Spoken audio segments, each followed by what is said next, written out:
Assalamualaikum warahmatullahi wabarakatuh. Selamat malam.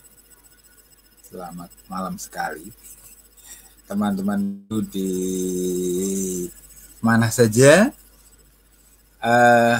Alhamdulillah di beberapa tempat kondisi sudah mulai membaik dan moga-moga tidak lama kita bisa berada di kelas, tidak daring lagi. Karena bagaimanapun interaksi antara guru dan murid itu sangatlah mutlak, ya, sangat mutlak. Jadi tentu saja keadaan kita yang beberapa sudah nyaris 2 tahun ya, hanya terhubung lewat sinyal wifi dan sebagainya itu tentu saja berpengaruh yang kurang positif ya, walaupun di beberapa hal kita memperoleh sesuatu yang baru, penyadaran baru dan kita terpacu untuk melakukan adaptasi terhadap suasana baru. Seperti itu. Tetapi tentu saja itu bukan ideal. Kita masih sangat membutuhkan kondisi di mana pembelajaran itu berlangsung secara langsung, ada tatap muka, interaksi langsung antara guru dengan murid. Dan apa yang ingin saya bagi dan saya obrolkan malam hari ini adalah tentang pelajaran yang selama ini kita kenal dengan nama pelajaran menggambar. Dari dulu sampai sekarang ya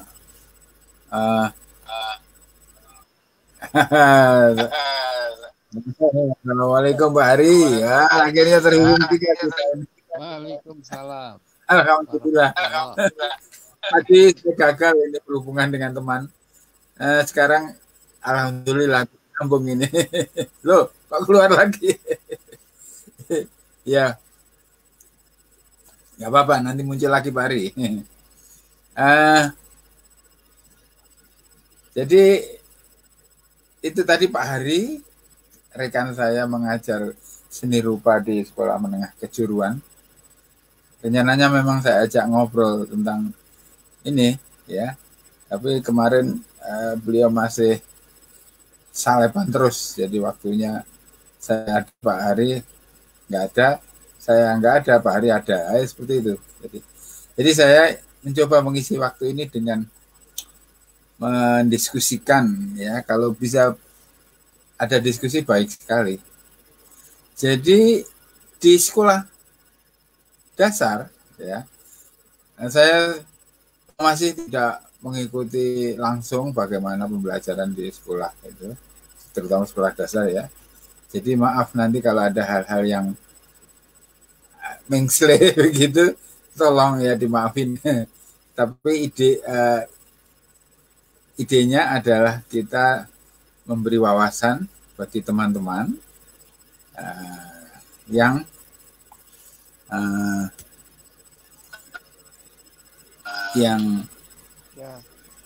kita tahu bahwa di sekolah dasar itu kan tidak ada guru khusus ya, yang ada guru kelas. Kan begitu Pak Ari ya? Yang ada guru kelas. Pak Ari pakai headset. Iya. Pak Ari pakai headset. Oh iya. Iya. Tapi kalau pakai laptop nggak apa-apa lah. Kalau nggak pakai laptop, pakai headset suara saya bisa. Nah, pakai headset suara saya. Ya. Nah, mic-nya juga. Oke.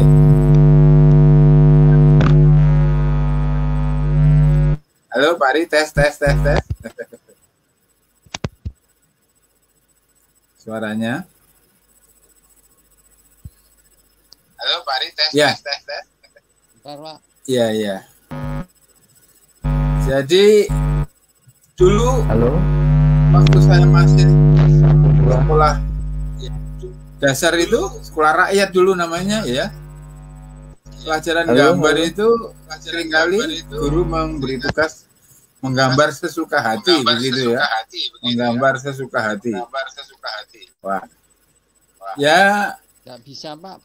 Ini tentu saja. Gini dengar Pak. Bagi sebagian anak, dia mempunyai kemampuan untuk menerjemahkan sesuka hati itu sesuai dengan keinginannya. Tapi bagi yang lain mungkin dia tidak bisa semudah itu, ya. Karena itu guru-guru yang umumnya pendidikan dari PGA, SPG, SGA gitu kan, itu memberi pelajaran menggambar bentuk. Misalnya kendi seperti itu ya, dengan arsiran seperti itu. Nah, tetapi sebetulnya bagaimana sih esensi pendidikan seni rupa kalau tidak dikatakan pendidikan pelajaran menggambar itu seharusnya diberikan pada anak itu dengan metode yang bagaimana, kemudian tujuannya apa. Ya, mari saya akan sampaikan beberapa konsep ya, kalau boleh dikatakan konsep atau wawasan lah ya. Mungkin di kurikulum sudah tertulis, tapi tidak ada salahnya juga kita merefleksikan konsep sendiri yang lebih pas begitu, karena bisa saja antara tujuan kurikulum dan sebagainya tentang menggambar itu ya tertulis begitu, tapi prakteknya jauh dari itu ya, bisa saja karena tidak semua orang paham, tidak semua guru paham ya, karena berbeda dengan pelajaran-pelajaran yang lain, misalnya matematika, bahasa, tentu kan mudah. Ya, jadi nanti saya mulai dengan apa sih tujuan? Kalau bukan tujuan ya manfaat lah, gitu kan ya. Kalau tujuan rasanya kok gimana gitu ya, sekarang manfaat. Sebetulnya pelajaran seni rupa itu kan pertama memberikan kesempatan anak-anak untuk mengembangkan, melatih motorik halusnya. Motorik halus itu wilayahnya ini, jari tangan ini ya.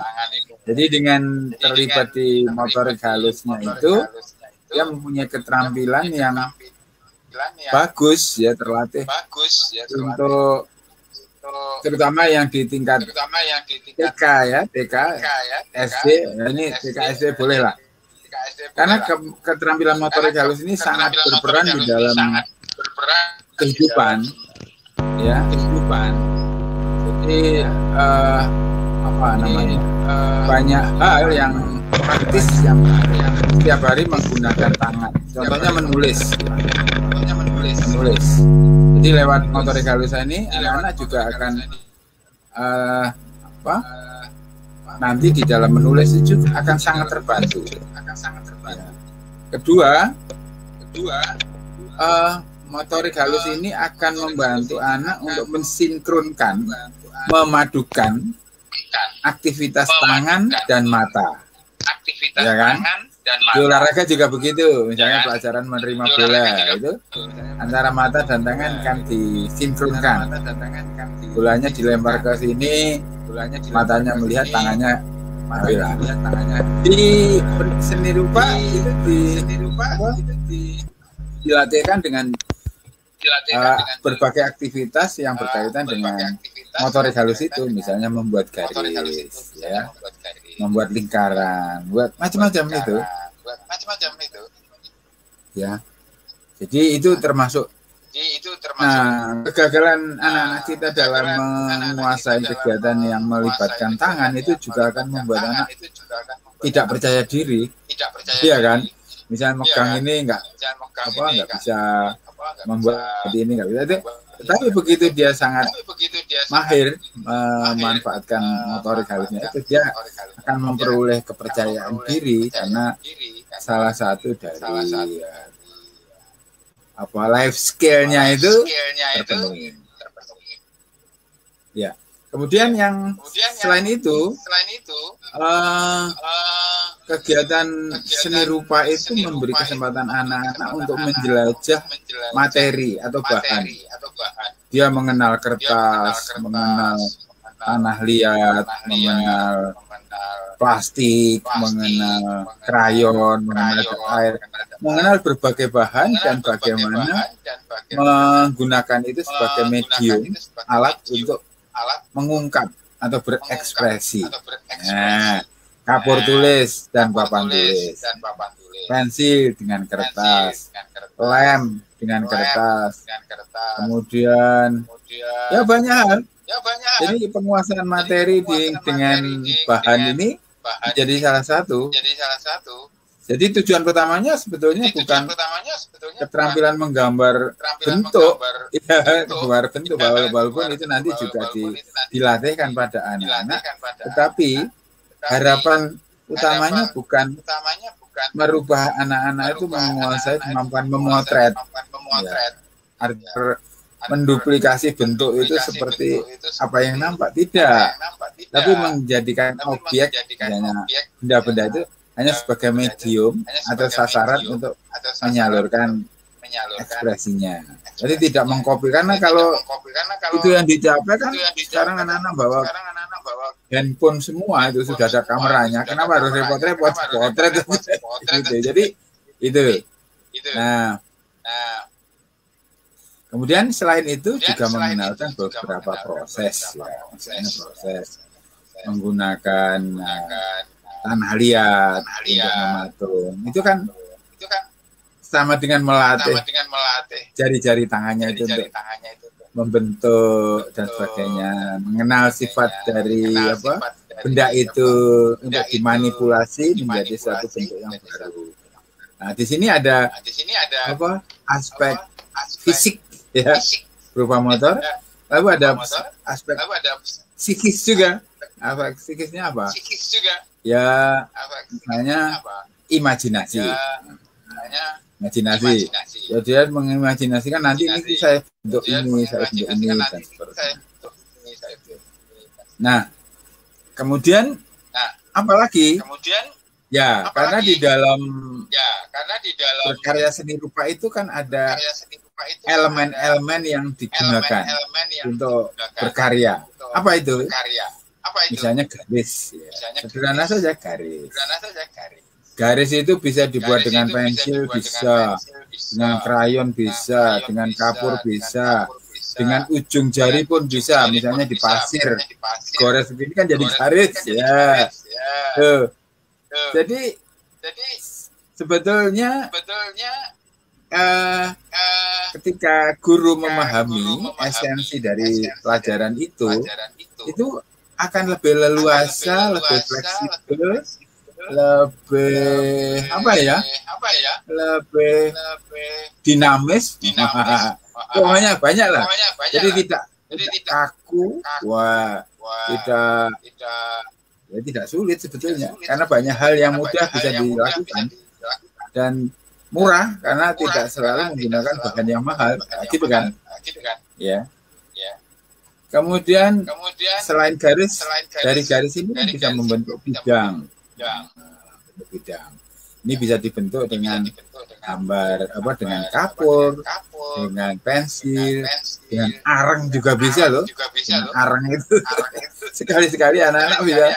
Ayo anak-anak gambar dengan arang, ya nggak apa-apa. Sekarang gambar dengan konir, ya nggak apa-apa. Gitu kan? Konir, apalagi barang yang bisa menghadirkan warna di dalam itu, ya, banyak.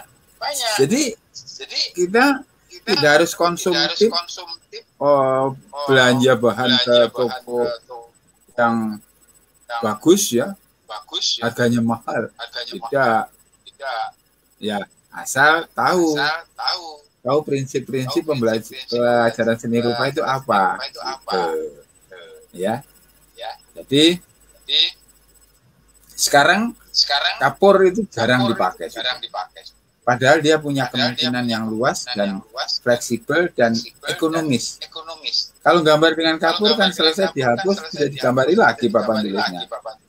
Dan papan tulisnya bisa dibuat dari kardus. Jadi kalau 1 tahun tidak digambar itu cukup pakai kardus 1 itu tiap hari dihapus, ganti gambar baru juga nggak apa-apa. Nah, hanya masalahnya kan wawasan ini belum sampai ke para guru. Jadi para guru seolah-olah terpaku pada pola-pola yang sudah tertulis, seolah-olah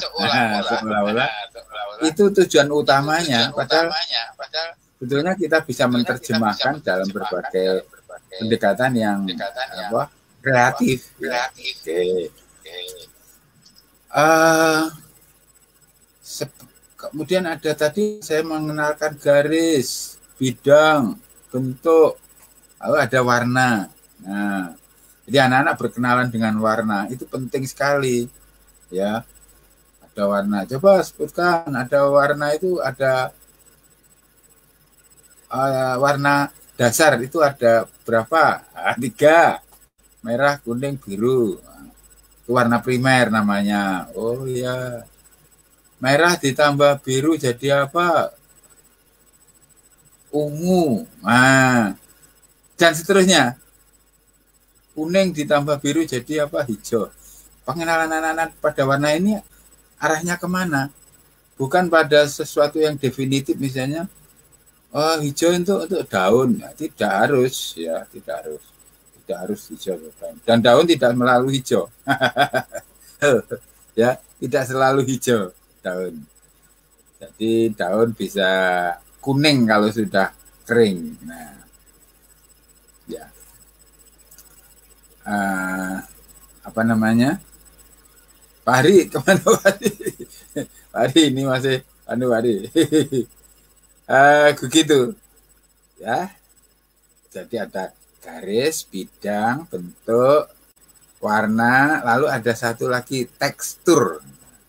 Setiap benda itu mempunyai tekstur. Apakah halus, apakah kasar, apakah licin, apakah berbulu, apakah berduri, ya, banyak. Rambutan berambut. Nah, kemudian ikan bersisik, itu semuanya tekstur. Kayu juga ada tekstur.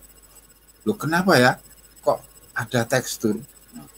Allah itu sudah sangat pandai, maha bijak, Jadi lewat tekstur itu kan pertama benda itu bisa dikenali. Jadi ini salah. Kenapa? Teksturnya begitu. Nah, seperti itu kan. Itu contoh sederhananya saja. Tapi Allah itu mempunyai maksud lain dengan membentuk tekstur itu sesuai dengan bendanya itu. Tentu ada hal-hal yang lain yang kita belum sempat mengkaji, mempelajari. Mungkin ahli-ahli ilmu pengetahuan sudah sangat tahu. Jadi kalau ada kambing yang bulunya tebal dan kambing yang tidak berbulu, itu ini karena tuntutan-tuntutan tertentu yang memang harus begitu. Nah, wilayah seni rupa itu sebetulnya seluas itu, ya, seluas itu dalam arti begini, kita bisa mengembangkan pendidikan seni rupa untuk ditumpangi dengan pengetahuan-pengetahuan lain. Jadi tujuannya bukan hanya mimesis, mimetis, meniru saja, tidak. Tapi juga banyak, ya. Jadi bahkan kalaupun guru tidak bisa memberi contoh, itu tidak masalah. Ya, wah saya nggak bisa gambar, maksud disuruh ngajarin gambar, nggak perlu. Keterampilan menggambar seorang guru gambar di seni rupa di SD itu tidak harus diwujudkan dalam kemampuan menggambar, tapi kemampuan memahami prinsip, metode, dan wawasan keseni rupaannya ada. Itu. Dia bisa menginspirasi muridnya untuk berekspresi, misalnya dengan kata pendahuluan. Sekarang anak-anak kita akan tamasya di sebuah tempat yang begini. Wah, gitu ya. Tempatnya lapang sekali ini. Nah, kemudian pertanyaan saya, bisakah kamu mencoba menggoreskan sesuatu di situ seperti yang ya. Artinya guru harus mempunyai sebuah cara ya untuk menstimulasi anak melakukan sesuatu di atas kertas gambarnya itu. Ya. Ketika anak-anak misalnya tidak bisa ketika berhadapan dengan pensil itu gagap, rata-rata kalau anak-anak itu menggambar pegang pensil itu yang aktif itu bukan tangannya tapi otaknya. Gambar apa ya? Gitu. Nah, di situ kita harus pandai-pandai menyiasati. Ya coba saja ganti dengan kapur. Ya, ayo, sekarang ini kapur. Ini papan tulis kecil. Coba kamu apa saja deh. Nah, lewat kapur ini kan tidak harus garis yang awal muncul itu. Bisa juga dia batang pensil kapur itu disebarkan lalu dihapus dengan tangannya lalu menjadi warna buram, lalu baru di situ dia membuat garis-garis. Ya. Bahkan dia bisa menggunakan tisu basah, ya, tisu basah untuk menghapus beberapa sehingga menimbulkan kesan tertentu. Nah, itu adalah keterampilan guru untuk menggunakan pendekatan itu. Ini gitu. Atau ini saya pernah mencoba lagi begini. Ketika menggaris itu menjadi problem, ya. Garisnya kita siapkan dulu. Nah, gitu. Dengan apa? Bisa dengan benang, bisa dengan kertas yang dipelintir begitu, ya. Tahu kertas krep kan? Kertas yang dipakai untuk menghias itu kita pilin sehingga menjadi seolah-olah benang. Nah, benang inilah yang kita taruh di atas kertas atau karton yang warnanya gelap misalnya.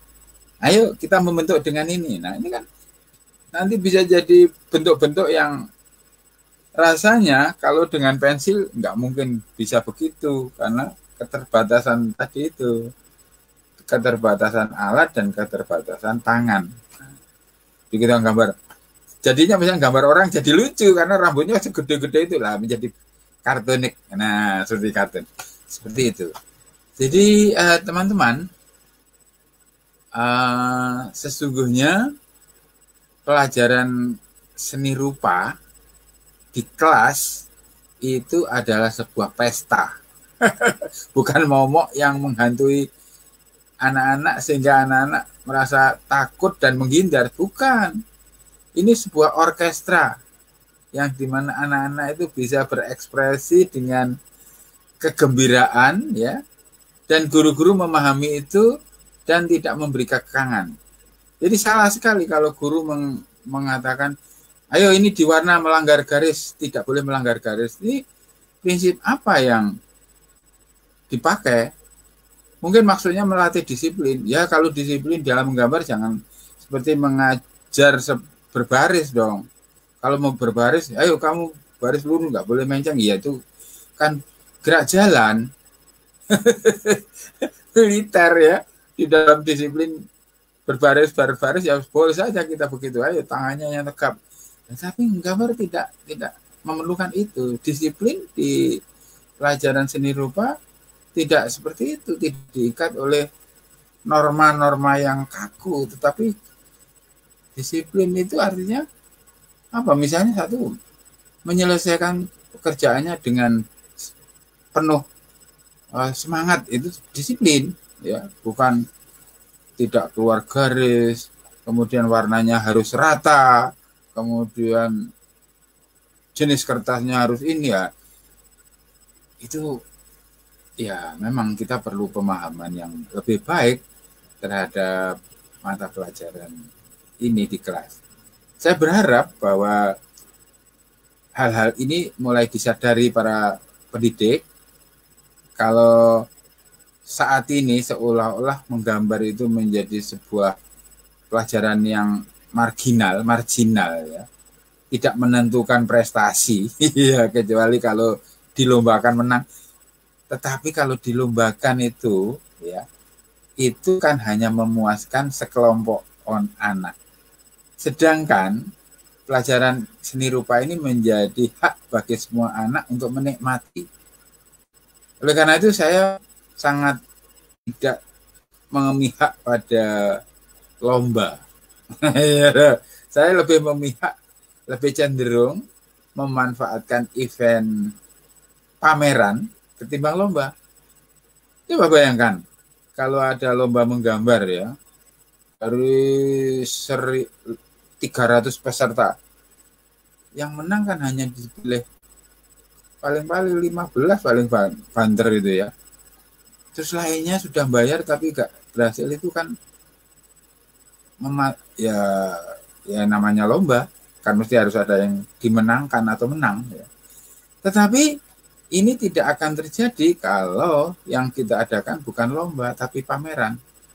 Misalnya begini, anak-anak ayo kita mengadakan pameran, semua boleh ikut, syaratnya cuma satu, bingkailah lukisanmu, karyamu itu dengan baik. Nah, satu. Kalau ada biayanya urunan, ayo nanti misalnya untuk menyewa gedung, atau kalau tidak nyewa ya pakai gedung sekolah. Ya. Untuk kebersihan kita membayar ini urunan, nah gitu baru boleh itu ya. Lalu kan tidak ada kebanggaan, gampang loh kebanggaan. Anak disuruh berdiri di depan karyanya, kemudian dipotret, di-share di Facebook, kan sudah bangga. Jadi kebanggaan kan tidak harus berupa trofi yang dipajang. Itu yang seringkali membuat saya itu mendeklarasikan diri untuk tidak menerima panggilan sebagai juri lomba mewarnai. Saya sudah mendeklarasikan, jangan mengundang saya sebagai juru mewarnai, juri. Karena saya tidak mau anak-anak kehilangan kesempatan untuk merasa bangga dengan karyanya dan mampu mengapresiasi karya teman-temannya. Kalau di pameran dijajar-jajar gini, anak-anak sudah langsung melakukan evaluasi baik terhadap karyanya sendiri maupun karya temannya. Itu kan, ya. Oh, jadi lukisannya dia bagus ya. Itu terjadi diskusi seperti itu. Dan orang tua juga harus toleran terhadap hal yang seperti itu. Baik, sampai di sini saja dulu. Sebetulnya sebuah siaran uji coba karena tadi gagal. Kita melakukan siaran untuk yang lain dan ternyata ini bisa. Dan alhamdulillah kalau ini banyak yang mengirimkan jantung hati, ini berarti suka. Ya, yang jempolan juga ada. Terima kasih kalau siaran ini bermanfaat.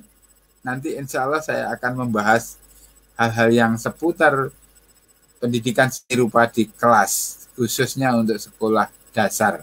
Karena ini sangat krusial. Jadi jangan terpaku pada pelajaran matematika saja, eksakta saja, komputer saja, tetapi kreativitas itu akan menjadi sebuah taruhan bagi generasi di mana di saat kompetisi itu begitu rupa. Ya. Ini karena lewat pendidikan seni rupa itu nanti ada peningkatan kualitas kreatif dari anak-anak itu. Walaupun dia tidak menjadi pelukis, naluri kreatif itu akan tumbuh seiring dengan aktivitasnya dia di kelas berkarya itu. Ya. Tidak perlu menjadi pelukis, karena banyak pilihan profesi yang bisa dipilih untuk mengakomodasi potensi yang dimiliki. Oke, salam kreatif. Assalamualaikum warahmatullahi wabarakatuh.